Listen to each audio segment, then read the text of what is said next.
I mean, it's an attacker's paradise. Maybe 20 years from now, agents will write really great code that'll be much better than humans.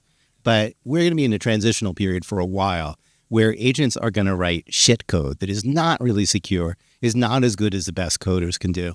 Partly because the best coders aren't like taking everything off random repositories that they don't understand, and they understand the code that they're using if they're good. I mean, bad coders have always been a problem, but good coders have a conceptual understanding of, what a memory overflow error is, and they look at some piece of obfuscated code. They're like, I'm not putting that in. I don't know what that does. It looks like a bunch of digits because it's, been obfuscated.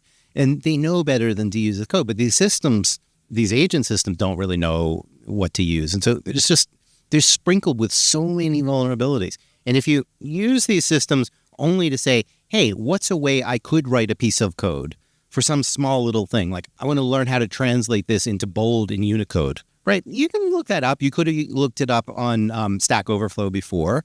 Now you can use ChatGPT or Claude or whatever to find that piece of code for you. That's fine. That's not what I mean by full agency. Full agency is like, I have bug reports on my code. Go fix them. That's not me finding one little piece of code that I, with my human eyes, can check out. That's like leaving the system with a lot of autonomy. And it's really when that autonomy comes in that you have problems. I know you were just interviewing, I want to get his name right, Mikko Hipponen.